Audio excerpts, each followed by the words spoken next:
जय श्री कृष्ण। आप सभी को फाल्गुन मास के कृष्ण पक्ष प्रदोष व्रत की ढेरों शुभकामनाएं। प्रिय दर्शकों, हिंदू धर्म में प्रदोष व्रत को अत्यंत पावन और मंगलकारी माना जाता है। हर महीने के कृष्ण और शुक्ल पक्ष में आने वाली त्रयोदशी तिथि का अपना विशेष महत्व है, लेकिन शनिवार को पड़ने वाला शनि प्रदोष व्रत सबसे शुभ और विशेष फलदायी माना जाता है। ये व्रत न केवल भोलेनाथ को ही प्रसन्न करने वाला होता है, बल्कि इसके माध्यम से शनि देव की भी प्राप्त होती है।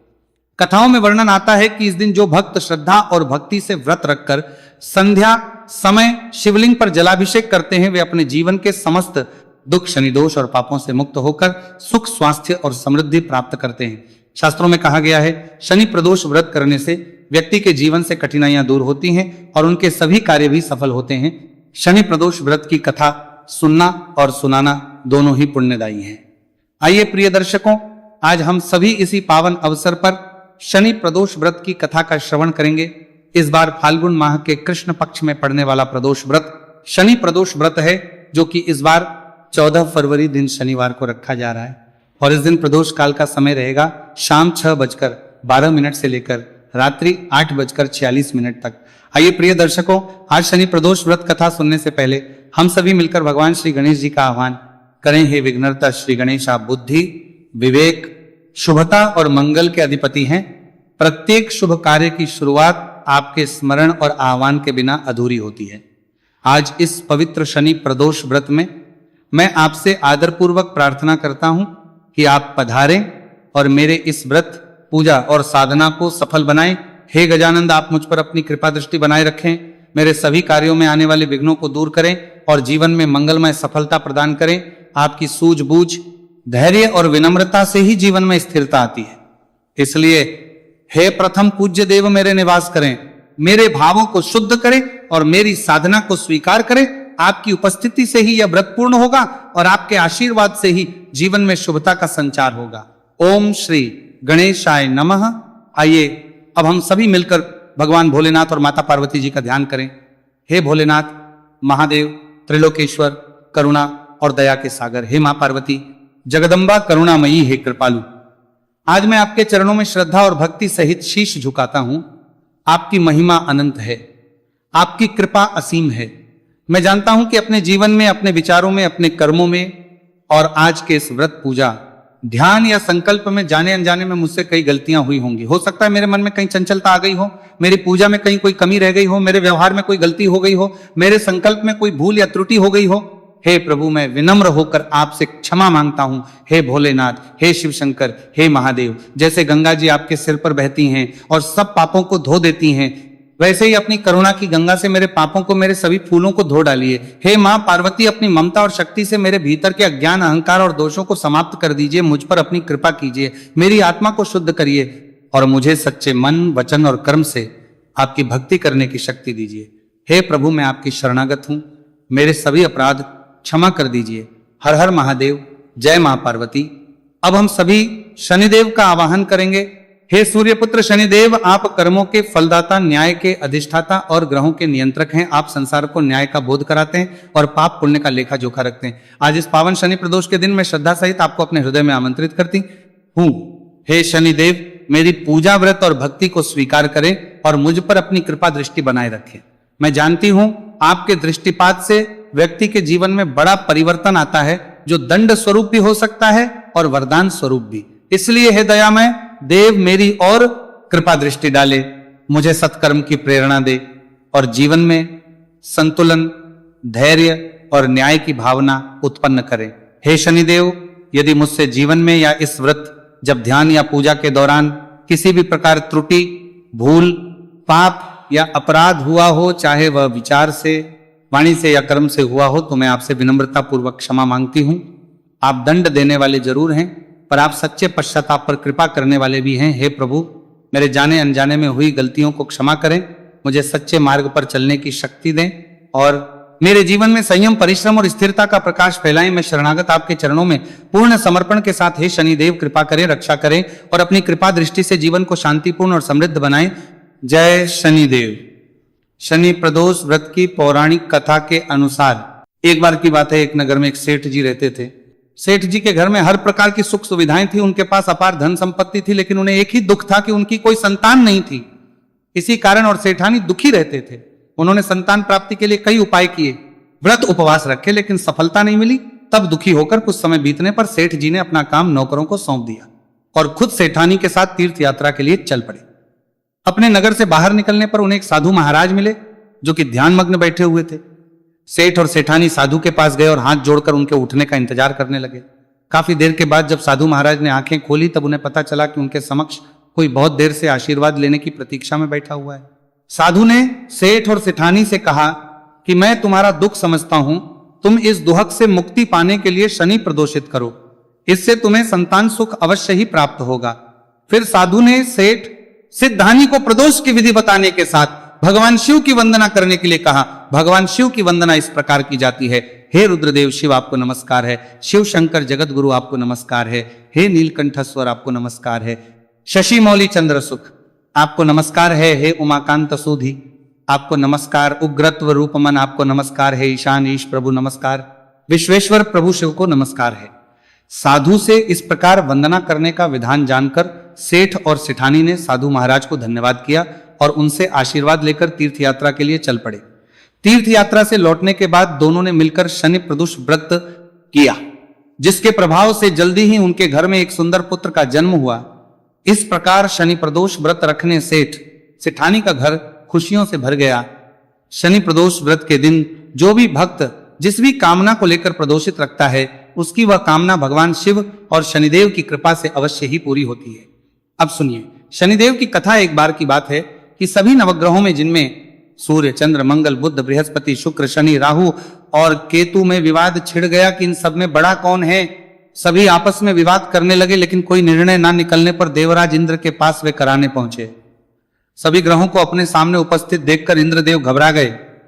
फिर उन्होंने निर्णय करने में अपनी असमर्थता जताई, परंतु उन्होंने ये भी कहा, इस समय पृथ्वी पर राजा विक्रमादित्य का राज है, जो कि अति न्यायप्रिय है, वे ही इसका निर्णय कर सकते हैं। तब सभी ग्रह एक साथ राजा विक्रमादित्य के पास पहुंचे और अपना विवाद बताया, साथ ही निर्णय करने के लिए भी कहा। राजा विक्रमादित्य इस समस्या से चिंतित थे, क्योंकि वे जानते थे जिस किसी को भी छोटा बताया वही क्रोधित हो उठेगा। तब राजा को एक उपाय सूझा। उन्होंने स्वर्ण, रजत, कांस्य, पीतल, शीशा, रंगा, जस्ता और लोहे से 9 सिंहासन बनवाए और उन्हें इसी क्रम से रख दिया। फिर उन सब से निवेदन किया कि आप सभी अपने अपने सिंहासन पर स्थान ग्रहण करें। जो भी अंतिम सिंहासन पर बैठेगा वही सबसे छोटा होगा। इसके अनुसार लौह सिंहासन सबसे बाद में होने के कारण शनिदेव सबसे बाद, तो वही सबसे छोटे कहलाए। अब शनिदेव को लगा कि राजा ने ऐसा जानबूझकर किया है, तो वह क्रोध में आकर राजा विक्रमादित्य से बोले, राजा तो मुझे नहीं जानता, सूर्य एक राशि में 1 महीना, चंद्रमा सवा 2 दिन, मंगल 1.5 महीना, बृहस्पति 13 महीने, बुध और शुक्र 1-1 महीने विचरण करते हैं, लेकिन मैं 2.5 से 7.5 साल तक रहता हूं। बड़े बड़ों का मैंने विनाश किया है। श्री राम की 7.5 आई तो उन्हें वनवास हो गया, रावण की आई तो उसकी लंका को वानरों की सेना से हारना पड़ा। अब तुम सावधान होकर रहना, ऐसा कहकर कुपित हुए। शनिदेव जी वहां से चले गए और तब अन्य ग्रह भी खुशी खुशी चले गए। कुछ समय बाद राजा की 7.5 आई, तब शनिदेव घोड़ों के सौदागर बनकर वहां आए। उनके पास कई सारे बढ़िया घोड़े थे। राजा ने यह समाचार सुनकर अपने अश्वपाल को अच्छे घोड़े खरीदने की आज्ञा दी। उसने कई अच्छे घोड़े खरीदे और एक सर्वोत्तम घोड़े को राजा की सवारी करने दे दिया। अब जैसे ही राजा उस घोड़े पर सवार हुए, वह घोड़ा सरपट वन की ओर भागा और घने जंगल में पहुंचकर वह अंतर ध्यान हो गया। अब राजा भूख प्यास से भटकते रहे। तब एक वाले ने उन्हें पानी पिलाया। राजा ने प्रसन्न होकर उसे अपनी अंगूठी दी और वह अंगूठी देकर राजा अपने नगर को चल पड़े। वहां उन्होंने अपना नाम उज्जैन निवासी का बताया और वहां उन्होंने एक सेठ की दुकान में रुककर जलपान किया। कुछ देर रुककर आराम भी किया। भाग्यवश उस सेठ खूब बिक्री हुई। अब सेठ रूप बदले हुए राजा विक्रमादित्य को अपने साथ अपने घर ले गया। वहां पर राजा ने खूंटी पर देखा कि एक हाथ टंगा हुआ है जिसे खूंटी निकल रही है। देखते ही देखते थोड़ी देर में पूरा हार गायब हो गया। तब सेठ ने वापस आने पर देखा कि हार तो गायब है। सेठ ने समझा कि बीकानेर उसे चुराया है। फिर तो सेठ ने कोतवाल के पास उन्हें पकड़वा दिया। अब उस नगर के राजा ने भी राजा विक्रमादित्य को चोर समझकर उनके हाथ पैर कटवा दिए और नगर के बाहर फेंकवा दिया। वहां से एक निकल रहा था जिसे दया आई और उसने बिका को अपनी गाड़ी में बिठाया। वो अपनी जीभ से बैलों को हाँकने लगा। उस समय तक राजा की शनि दशा समाप्त हो गई। वर्षा ऋतु आने पर राजा मल्हार गाने लगे। राजा जिस नगर में थे वहां की राजकुमारी मनभावनी को उनका गाना इतना पसंद आया कि उसने मन ही मन तृण कर लिया कि वह उस राग गाने वाले से ही विवाह करेगी। राजकुमारी ने दासी को राग गाने वाले को ढूंढने भेजा तब दासी ने बताया कि वह तो एक चौरंगिया अर्थात अपाहिज है, परंतु राजकुमारी नहीं मानी। अगले ही दिन वह भूख प्यास त्याग कर अनशन पर बैठ गई कि विवाह करेगी तो उसी से करेगी। बहुत समझाने पर भी जब राजकुमारी नहीं मानी तो राजा ने उस तेली को बुला भेजा और विवाह की तैयारी करने को कहा। फिर तो उसका विवाह राजकुमारी से हो गया। तब एक दिन सोते हुए स्वप्न में शनिदेव ने राजा को दर्शन देकर कहा कि राजन, देखा तुमने मुझे छोटा बताकर कितना दुहक झेला है। तब राजा ने क्षमा मांगी और प्रार्थना करते हुए कहा, हे शनिदेव, जैसा दुहक मुझे दिया है किसी और को मत दीजिएगा। तब शनिदेव मान गए और कहा कि जो मेरी कथा और व्रत करेगा उसे मेरी दशा में कभी कोई दुहक नहीं होगा। जो व्यक्ति रोज मेरा ध्यान करेगा और चींटियों को आटा डालेगा उसकी भी सभी मनोकामनाएं पूर्ण होगी। और ऐसा कहकर शनिदेव ने राजा को हाथ पैर वापस कर दिए। इधर प्रातःकाल आंख खुलने पर राजकुमारी ने देखा तो बड़ी आश्चर्यचकित हुई। तब अर्थात राजा विक्रमादित्य ने राजकुमारी को बताया कि वह उज्जैन के राजा विक्रमादित्य हैं। जानकर सभी अत्यंत प्रसन्न हुए। सेठ ने जब सुना तो वह राजा के पैरों पर गिरकर क्षमा मांगने लगा।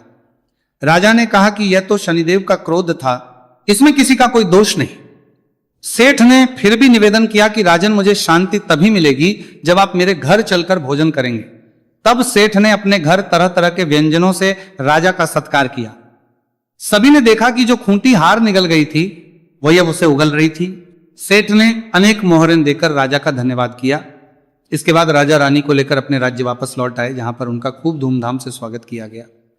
राजा विक्रमादित्य ने कहा कि उन्होंने शनिदेव को छोटा बताया था, लेकिन वे तो सर्वश्रेष्ठ है। तब से राजा विक्रमादित्य के राज में शनिदेव की पूजा और कथा रोज होने लगी। प्रेम से बोले शनिदेव महाराज की जय। दशरथ कृत शनि स्तोत्र हिंदी में जिनके शरीर का वन कृष्ण नीत भगवान शंकर के समान है, उन शनिदेव को नमस्कार है जो जगत के लिए काल, अग्नि और कृतांत रूप है। उन शनिश्चर को वारंवार नमस्कार है जिनका शरीर कंकाल जैसा मांसहीन तथा जिनकी दाढ़ी, मूंछ और जटा बड़ी हुई है। उन शनिदेव को नमस्कार है जिनके बड़े बड़े नेत्र, पीठ में सटा हुआ पेट और भयानक आकार है। उन शनेश्वर देव को नमस्कार है जिनके शरीर ढांचा फैला हुआ है, जिनके रोएं बहुत मोटे हैं, जो लंबे चौड़े किंतु सूखे शरीर वाले हैं और जिनकी दाढ़ें काल रूप हैं। उन शनिश्चर देव को बारंबार प्रणाम है। आपके नेत्र कोटर के समान गहरे हैं, आपकी और देखना कठिन है, आप घोर रौद्र भीषण और विकराल हैं। आपको नमस्कार है, आप सब कुछ भक्षण करने वाले हैं।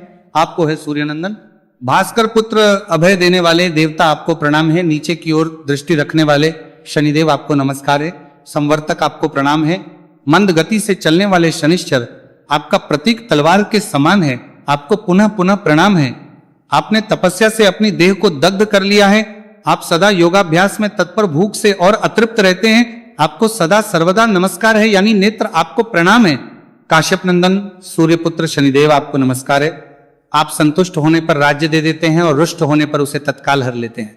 देवता, असुर, मनुष्य, सिद्ध, विद्याधर और नाग, ये सब आपकी दृष्टि पड़ने पर समूल नष्ट हो जाते हैं। देव मुझ प्रसन्न होइए, मैं वर पाने के योग्य हूं और आपकी शरण में आया हूं। जय शनिदेव। अब सुनिए शनि चालीसा पाठ और फिर आप सुनेंगे शिव चालीसा और अंत में आरती। जय जय श्री शनिदेव प्रभु, सुनहु विनय महराज, करहु कृपा हे रवि तनया, राखहु जन की लाज। जयति जयति शनिदेव दयाला, करत सदा भक्तन प्रतिपाला। जयति जयति शनिदेव दयाला, करत सदा भक्तन प्रतिपाला। चारी भुज तन श्याम विराजे, माथे रतन मुकुट छवि छाजे। परम विशाल मनोहर भाला, तेरी दृष्टि भ्रुकुटी विकराला। कुंडल श्रवण चमाचम चमके, हिये माल मुक्तन मणि दमके। कुंडल श्रवण चमाचम चमके, हिये माल मुक्तन मणि दमके। कर में गदा त्रिशूल कुठारा, पल विच करे अरिहिंसा हारा। पिंगल कृष्णो छाया नंदन, यम कोणस्थ रौद्र दुख भंजन। सौरी मंद शनि दश नामा, भानु पुत्र पूजहि सुकामा।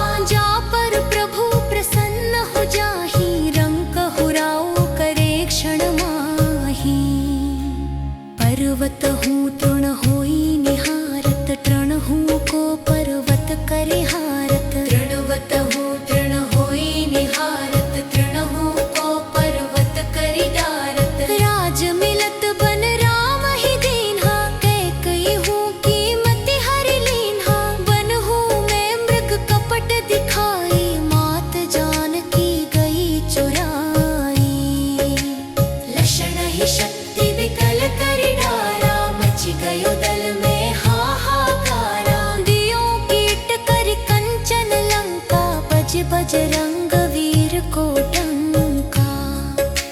नृप विक्रम पर जप पगुधारा, चित्र मयूर निगली गए हारा। नृप विक्रम पर जप पगुधारा, चित्र मयूर निगली गए हारा। हार नौल खाला ग्यो चोरी, हाथ पैर डरवायो तोरी। भारी दशा निकृष्ट दिखाओ, तेली हो घर कोल हो चलवायो।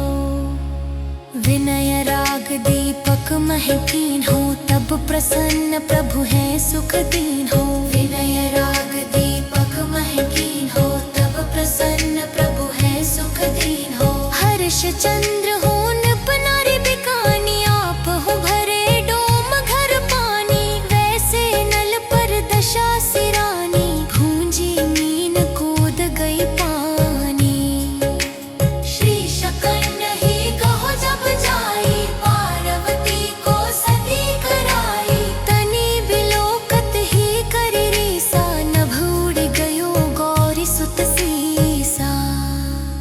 पांडव पर है दशा तुम्हारी, बची द्रौपदी होती उघारी। पांडव पर है दशा तुम्हारी, बची द्रौपदी होती उघारी। कौरव की भी गति मति मारी, युद्ध महाभारत करी डारी।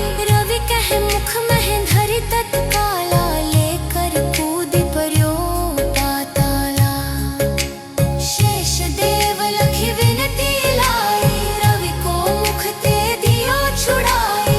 वाहन प्रभु के साथ सुजाना, गज दिग्गज गर्दभ मृग स्वाना।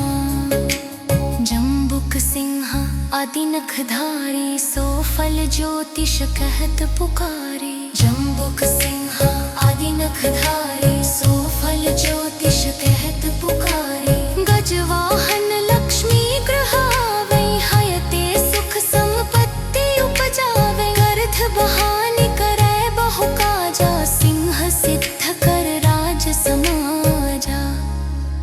जम्बुक बुद्धि नष्ट करि डारे, मृग दे कष्ट प्राण समाजा। जम्बुक बुद्धि नष्ट करि डारे, मृग दे कष्ट प्राण समारे। जब आवहि प्रभु स्वान सवारी, चोरी आदि होय डर भारी। तैसहि चारि चरण यह मामा, स्वर्ण लोह चांदी अरु तांबा। लोह चरण पर जब प्रभु आवे, धन संपत्ति नष्ट कढ़ावे। समता ताम्र रजत शुभकारी, स्वर्ण सर सुख मंगल भारी। जो यह शनि चरित्र नित गावे, कबहु न दशा निकृष्ट सतावे। अद्भुत नाथ दिखावे लीला, करे शत्रु के नशी बल ढीला। जो पंडित सुयोग्य बुलवाए, विधिदित शनि ग्रह शांति तुड़ाए। जो पंडित सुयोग्य बुलवाए, विधिदित शनि ग्रह शांति कराए। पीपल जल शनि दिन चढ़ावत, दीप दान देगे बहु सुख पावत। कहत राम सुंदर प्रभु दासा, शनि सुमिरत सुख होत प्रकाशा। अब आप सुनिए श्री शिव चालीसा। श्री गणेश गिरिजा सुवन, मंगल मूल सुजान। कहत अयोध्या दास तुम, देहु अभय वरदान। जय गिरिजापति दीन दयाला, सदा करत संतन प्रतिपाला। भाल चंद्रमा सोहत नीके, कानन कुंडल नागफनी के। अंग गौर शिर गंग बहाए, मुंड माल तन छार लगाए। वस्त्र खाल बाघंबर सोहे, छवि को देख नाग मुनि मोहे। मैना मातु की है दुलारी, बाम अंग सोहत छवि नारी। कर त्रिशूल सोहत छवि भारी, करत सदा शत्रुन क्षयकारी। नांदी गणेश सोहत कैसे, सागर मध्य कमल है जैसे। कार्तिक श्याम और गणराऊ, या छवि को कही जात न काऊ। देवन जब ही जाए पुकारा, तब ही दुख प्रभु आप निवारा। किया उपद्रव तारक भारी, देवन सब मिली तुम ही जुहारी। तुरत शराडन आप पठायो, लव निमेष में हमारी गिरायो। आप जलंधर असुर संहारा, सुयश तुम्हार विदित संसारा। त्रिपुरासुर सन युद्ध मचाई, सब ही कृपा कर लीन बचाई। किया तपहि भागीरथ भारी, पूरब प्रतिज्ञा तसु पुरारी।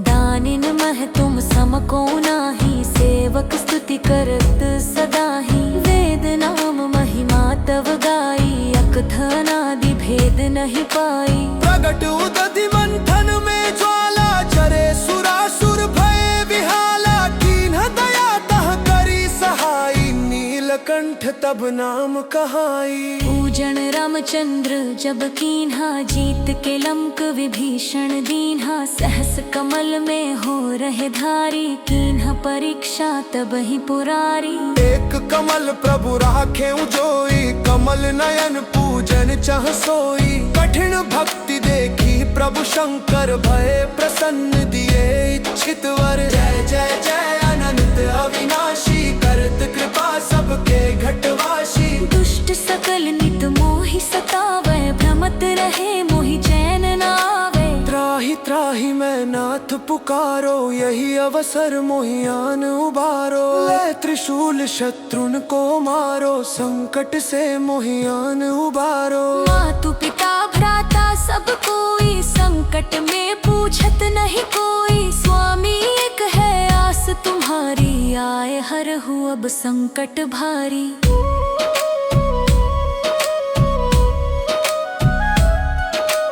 धन निर्धन को देत सदा ही, जो कोई जांचे वो फल पाही। स्तुति के ही विधि करूं तुम्हारी, क्षमहु नाथ अब चूक हमारी। शंकर हो संकट के नाशन, मंगल कारण विघ्न विनाशन। योगी अति मुनि ध्यान लगावे, नारद शारद शीश नवावे। नमो नमो जय नमो शिवाय, सुर ब्रह्मादिक पार न पाए। जो यह पाठ करे मन लाई, ता पार होत है शंभु सहाई। सनिया जो कोई हो अधिकारी, पाठ करे सो पावन हारी। पुत्रहीन कर इच्छा कोई, निश्चय शिव प्रसाद ते ही होई। पंडित त्रयोदशी को लावे, ध्यान पूर्वक होम करावे। त्रयोदशी व्रत करे हमेशा, तन नहीं ताके रहे कलेशा। धूप दीप नैवेद्य चढ़ावे, शंकर सम्मुख पाठ सुनावे। जन्म जन्म के पाप नसावे,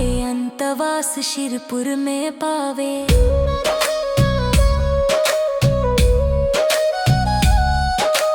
कहे अयोध्या आस तुम्हारी, जानी सकल दुख हरहु हमारी। नित्य नेम कर प्रातः ही, पाठ करो चालीसा। तुम मेरी मनोकामना पूर्ण करो जगदीश। मगसर छठी है मंत्र तू, संवत 64 जान। स्तुति 40 शिव ही, पूर्ण किन कल्याण। पूर्ण किन कल्याण। अब आप सुनिए शिव जी की आरती। ओम जय शिव ओंकारा, स्वामी जय शिव ओंकारा। ब्रह्मा विष्णु सदाशिव, अर्धांगी धारा। ओम जय शिव ओंकारा। एकानन चतुरानन पंचानन राजे। हंसासन गरुड़ासन वृषवाहन साजे। ओम जय शिव ओंकारा। दो भुज चार चतुर्भुज 10 भुज अति सोहे। त्रिगुण रूप निरखत त्रिभुवन जन मोहे। ओम जय शिव ओंकारा। अक्षमाला वनमाला मुंडमाधारी। धारी त्रिपुरारी कंशारी करमालाधारी ओम जय शिव ओंकारा। श्वेतांबर पीतांबर बाघंबर अंगे सनकादिक गरुडादिक भूतादिक संगे ओम जय शिव ओंकारा। करके मध्य कमंडल चक्र त्रिशूल धारी जग करता जग भरता जग संहार करता ओम जय शिव ओंकारा। ब्रह्मा विष्णु सदा शिव जानत अविवेका प्रणवाक्षर के मध्य ये तीनों एका ओम जय शिव ओंकारा। पर्वत सो है पार्वती शंकर कैलासा भांग धतूरे का भोजन भस्मी में वासा ओम जय शिव ओंकारा।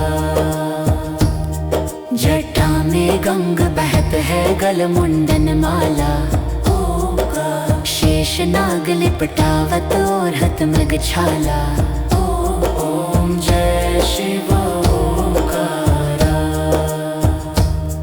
काशी में विराजे विश्वनाथ नंदी ब्रह्मचारी नित उठ दर्शन पावत महिमाति भारी ओम जय शिव ओंकारा।